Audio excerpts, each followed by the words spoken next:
right. In the third quarter, Rome is going down because it's got no order. The capital falls in 476. The Black Plague is coming, it's making me sick. Rome was a crazy military machine. The cost was too much for them to sustain. Barbarians were invading, man, it was insane. The tensions and the stresses building up some mighty strain. They were too scared of Attila the Hun, so they invaded Rome and destroyed their city, son. The east side split and became the Byzantines. Their capital was named after the Emperor Constantine. The west side fell and rich people fled to their villas in the country where their basic needs were met. These manors in the country, they were great at self-sustaining, but the effort to work on the land was physically draining. The peasants followed after, trying to get some food and shelter, but in return they tied themselves to tend the land forever. This was the start of the Middle Ages. Those manors trapped those serfs efficiently like cages. The serfs' duty to the land passed on generations, until their whole bloodline was stuck there with no wages. The feudal system kept the people in a constant state of war. Landman, it was power, but those who had it wanted more. The feudal contract formed with lords gave land to vassals. They offered to protect the lords even though they were royal. Hey, whoa, one swear, man. Sorry. Okay,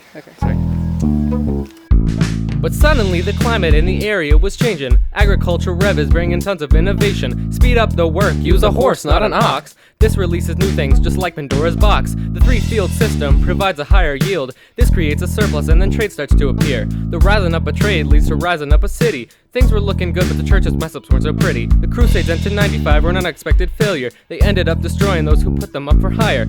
Constantinople fell in 1453. The Ottoman Turks then trashed and sacked the entire city. Now the plague is in the picture. The churches, they can fix you. Pray like hell and you'll get health, cause God, he will be with you. But this really didn't work. People still were dying. The church was failing those who thought that they were really trying to fix this gruesome problem. Talk with the big man. They can't speak to God, they thought, after all they are human. This was a shock. The church had failed? They separate from state and secular thought then prevails. It's the Renaissance, ladies and gentlemen, here we go. We're inventing things and advancing the future. Whoa, it all started back in the Middle Ages when the people were oppressed, stuck on the first two stages of the Maslow Tower. Church had too much power, but now's not the time to cower, cause this is the hour for change. Black Plague went ahead and killed off half the population.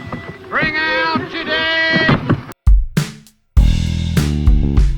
This put distrust in the church, and the people didn't like it. It's God's rage, they thought. The church is something to incite it. And don't even get me started on the Fourth Crusade. I mean, really, that was bad. I'm talking huge mistake. Anyway, Gutenberg's press made books available for the masses, and the Bible took authority, knocked the churches on their behinds? With all of this new knowledge, they began to get creative. Art flourished, science grew, and we came up with more new data than we ever had before. We kept learning more, but this wasn't even enough, so we began to explore. The age of exploration was a period in history where we set out all our ships to explore the mystery of the new world, where all of our dreams could be realized. We sailed on over with the money idealized. We colonized, commercialized, looked for success on the other side. The astrolabe and sex and helped explorers find their way. And the new ships made it easier to travel there and stay. Eventually we decided that we had to expand, so we set out our armies to conquer the land. The Aztecs and the Incans, well, they just fell way too easy, cause the guns and steel, but mainly germs, made all the natives queasy. How'd we do it? How'd we conquer all the land like that? Well, to find out, your red diamond theory is what we're gonna look at. The diamond theory states that many factors came together to allow explorers from Europe to conquer new lands better. Europe's geography was set east to west, and that meant all of the trade would come to them. They had the best spot in the world. That combined with the fact that pigs and cows are native to Europe, source of food that gives them power, not to mention all of the diseases that are there. Because of that, they are immune to sickness in the air. Finally, because of their access to trade, technology culminated and eventually made the European super soldiers back in the day made conquering much easier, keeping natives at bay. Here come the brilliant minds of the Reformation. They were called out because of palpable aberration, the corruption parties and the bastard children of the Pope. People began to ask themselves, is he like Jesus? No. And St. Peter, the first good leader, never wanted this to come from the religion that he preached of. Then we have Tesla selling passes straight to heaven. Indulgences release the soul from purgatory presence. Martin Luther didn't like it, so he wrote up some solutions. Posted them on a church door, but ran from retribution. Not everyone agreed with these. The Pope liked to do as he pleased, but Luther had some points, and I'll say the important three. Faith is far more valuable than doing some good work. Charity don't matter, you're judging how much you believe the holy book. Speaking of the book, you should all go read it for yourselves. You can't listen to preachers, they put words in God's mouth. You must read and interpret and think alone. You and God have direct relationships, just exclude the third party, Holmes. With the Reformation came an option for the kings. They could stay Catholic and have the church take all their things, or they could take their land and tax it for themselves. So these nations made their own churches and relied on no one else. Now my boy John Calvin comes into play. Predestination, you good, bad, don't matter anyway. God selected those who'd go to heaven and to hell. This thought made people wonder, is the church really powerful? They don't decide, do they? No truth to what they say. They don't have any power, Cat's not the only way. Also there was Wycliffe, Zwingli, and Huss. They denied the Pope's authority, don't give this man your trust. Huss taught something at the time that seemed pretty crazy. The Eucharist, a symbol, and does not come straight from JC. The Reformation shifted power from the church to local kings. They had the choice to make churches, the Catholics lost it seems. The Counter-Reformation left only the Netherlands to be lost. France was a split decision, the Catholics and the Huguenots.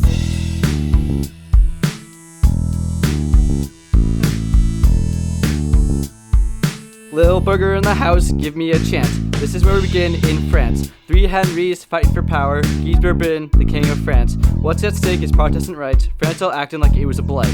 5 days after Navarre was wed, they all tried to make all the Huguenots dead. This was called St. Vid's Massacre. Guy was assassinated, Navarre and the king, all that's left. Till a fire commits a crime that starts the rest. He stabbed the king, put him on his deathbed. The king grabbed Navarre and this is what he said. I'll give you the crown on one condition. Promise to be Catholic is your only mission. He took the crown and did convert. After all, parents is worth the math. He also didn't want to be an His goals were simple: change the government for better judgment. Crippled the 30 officials taking the taxes. He then replaced them with a loyal middle class. By the end of his life, he had been successful. Now it's time for the next to be blissful. Bruce is the name. He's come with a big game. The king's got to be #1 in France. He's not going to stop there to skip in France. You know this country's got to be the Grand Uno. You know the Hughes and Nobes were the threat. He took them down with no regret. He destroyed the cities fortified by the Hughes. The people in the cities, they were mortified. A death sentence for losers they thought was true, but really to Rish, it made them seem like poo. The next big problem were the nobles. He caused a bunch of trouble, selling titles with Rish's plot to water them down a lot. He didn't stop there, he limited their power. No more dueling, they couldn't even touch a hair. Middle class soon became empowered. Judicial, financial, police, admin. These jobs were given to the middle to make them official. Rish is forward, Merkel militantism, a thing of the future. Colonies to new places, some with new races. New supplies on so much they relied. Others they sold as manufactured goods. This is my boy from the hood. Next comes Mazarin. He was a real leader, a regent for Louis. Following revolt in 1648, the nobles tried to stand up, young Louis to assassinate. But haters gonna hate, this wasn't his fate. The kings and regents had to flee. But without their leader, France just couldn't be. Nobles in chaos, fighting for power, they needed a leader, someone who could be there. When they came back, Moss did some more. No time to slack, you can put to the goals of my boy Richelieu. France had a soul. He didn't stop there with no time to spare. Freedom of religion for princes in Germany. Catholicism, Lutheranism, and Calvinism. These princes Moss has died, now it's time for the king. Louis XIV, now he's the real thing. He used to be a poet until his calling. He took the symbol, that lights up his day. Oi! The Sun King was his name, being a face of absolutism was his game. His famous words, l'état c'est moi. He is a state and he won't withdraw. The biggest problem he had were the nobles. He took away their prison with them at Versailles. A place where they were wealthy, but they could not defy. Another thing to do was unify. Ministers were the go-to. They were great at what they do. Finance made money move. The war minister knew how to make an army roar. At the end of his reign, Louis left France strong, but some of the people thought he did wrong. He was a great leader, some never to forget, but he did put the country in major debt. Now boys, that's the end of the line, at least for mine. It's no time to slack, we've still got more to rap. So here's my homie, Big Mac.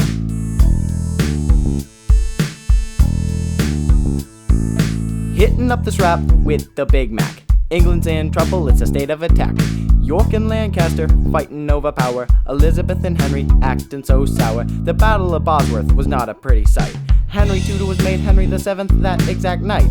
Henry of Lancaster marries Lizzie of York, uniting two houses, bringing the peace. With a pop of 3 mil, France tramples over. Living on wool, taxes are in order. John forced to sign the Magna Carta right at Sword Point, so it technically wasn't legal. I hate to disappoint. Now to the next king, Henry VIII, also known as the protector of the faith. He had 6 wives, and to remember their lives, just use the simple rhyme: divorce, beheaded, died, divorce, beheaded, survives. Now Henry is a little neurotic, I will admit, but with no male heir, he has a reason to throw a fit. His first wife, Catherine, had to marry him after Arthur died, and after many children, only 1 female lived. Next thing you know, he falls for Anne Boleyn, consummating marriage before it sets in. Now, since Charles has the Pope right under his control, no marriage will take place. Just like selling grades, the Parliament got more government power in exchange for breaking free from the Roman Catholic Church. About 4 wives or so later, Henry dies. Henry takes over about 6 years before his death, swooping in after Edward comes to Mary I, a cold, hard Catholic straight from birth. She wanted to return the Catholic faith to England and will burn any prominent Protestant that stands on this earth. She died in 1558 with many dead Protestants in her wake, leaving Elizabeth to step up to the plate. Incredibly intelligent, cunning, athletic, needing constant affirmation, but still illegitimate, as Henry's marriage with Anne was invalid. Now Elizabeth may have been one of the best monarchs during this time, but she had her bumpy patches, such as when she dispatches Mary, Queen of Scots. Sadly, in 1603, Elizabeth met her fateful end, allowing for James to step up and defend. Now, James's reign wasn't long, about 4 years to be exact. He was handsome, smart, and made sure to flaunt it, but was terrible with money and spent as much as he wanted. He didn't have much class, though he was kind of an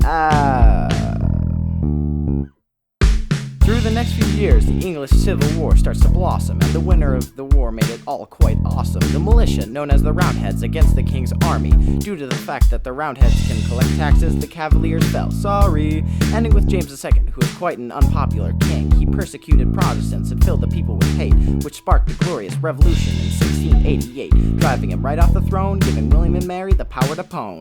Thanks for listening to me spit hot rhymes, but now it's time for the scientific revolution. Big Mac out. Peace. Scientific revolution changed the world. Scientists made discoveries and went against what they were told. The invention of the vaccine, well, it saved the world from sickness, and the scientific method gave the experiments more quickness. So many new scientific fathers came through, Copernicus, Newton, and Galileo too.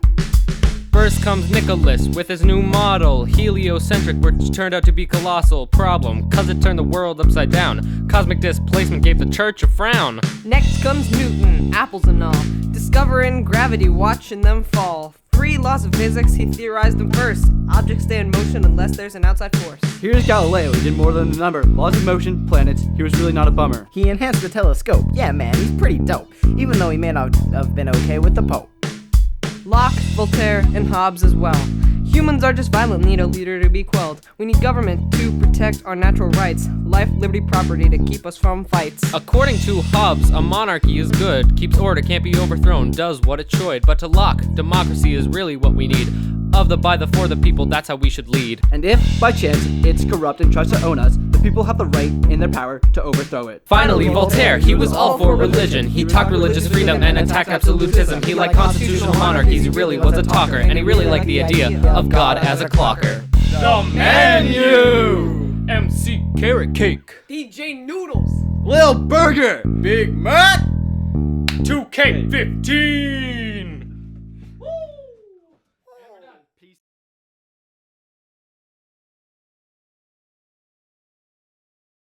Okay, I gotta have the hood on. Here you go. Good. Straight to heaven. Purgatory presence. Solution. Post them on not your store, but rent from retribution. Roundheads against the king's army. The wind affected the Black Texas. The wind fell. Sorry. You! Who do you think you are? Hey, whoa, don't Don't touch me. You touched me! I don't like you.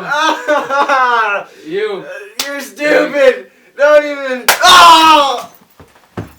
Third quarter, Rome is going down because it's got no order. The capital falls in 476. The Black Plague is coming in, so making me sick.